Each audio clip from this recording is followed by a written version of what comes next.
Freshly picked Tingle's Rosy Rupeeland. A mouthful of a title that implies nothing good. Seriously, giving Tingle his own game sounds about as high on the chart of good ideas as giving Jar Jar his own movie trilogy, or releasing an audiobook series of Gilbert Gottfried reading out erotic Harlequin romance novels. Whoever had this idea should probably be given a steak dinner, patted on the back, and told, "Holy crap, you actually pulled it off." Seriously, my feelings towards Tingle as a character himself aside, the game is really, really well done, fun, engaging, and Zelda fans will understand when I say it has the feel of a Zelda game. It's got the whimsical locations, interesting and amusing characters, and a number of awesome to frustrating puzzles and challenge dungeons, and accompanying epic boss battles. The unique hook here is that a being of questionable moral standing alters Tingle to tie his life force to his wallet, and the loss of rupees means the loss of life, terminating in death should he go broke. This is, supposedly, to encourage him to gather as much wealth as possible. But can this mysterious Uncle Rupee be trusted? No. No, he cannot. Sorry to give that away, but seriously, if you can't figure out he's up to no good fairly early on, maybe this kind of game isn't for you. Seriously, he's pretty darn transparent.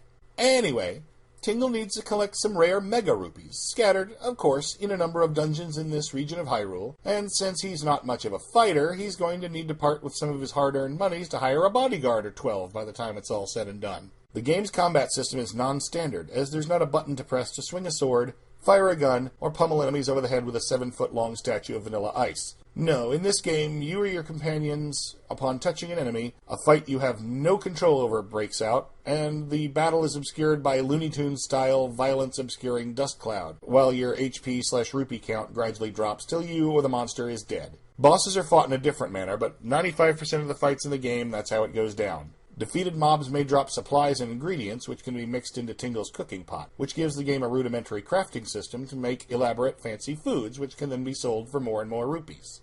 Seriously, much like a Wario game, the goal here is to get as rich as possible, because Uncle Rupee is a demanding evil deity in sheep's clothing, and demands more and more money be sacrificed to him to allow you to continue to progress to the next area, with the manipulative crapsack starting the game with only a diaper to cover his shame, and ending up in a huge mansion in fancy clothes and eating fancy meals by the end. The more money you throw in, the better this guy's living conditions become, and Tingle never clues into the fact that he's being suckered. Oh well, at least the game tells us that pointy-headed, stupid outfit of his wasn't worn by choice and is basically a part of his curse. Yeah, that's right. Uncle Rupee inflicted that stupid outfit on the poor guy. Anyway, the plot is not really the most in-depth or gripping, and while the dungeons themselves have some decent variety, progression from one to the next is fairly bog standard. Beat one, trek across country to the next one, with an amusing menagerie of folks ranging from amusing to somewhat disturbing along the way, fleshing out the mythical world on the way to Rupeeland! Sorry, inside joke. It's not really easy to accrue wealth in this part of Hyrule either, as every shopkeep is just as greedy as Tingle is. They make you haggle over prices, and if you don't reach an agreement, they keep what you offered without having to surrender the goods. Seriously, are they letting the 1% write the economic rules here? Nobody in this game is going to offer a scrap of help without getting paid for it, and when your funds are tied to your life force, this takes on a sinister tone, since every optional or mandatory doling out of cash means you don't have that money to keep you alive in times of need, and you can't even get into the dungeons to explore without paying your way in, an undisclosed amount, I might add, and the entry remains sealed until you've paid enough. Frustrations aside, though, if you can get your hands on it, it's worth a playthrough. Well, despite the fact that the main character is hated enough to be considered the Scrappy-Doo of Nintendo, but I liked the game overall. Even when I picked it up for the novelty of a game that, at the time, did not have any other playthroughs on YouTube, but I got into it.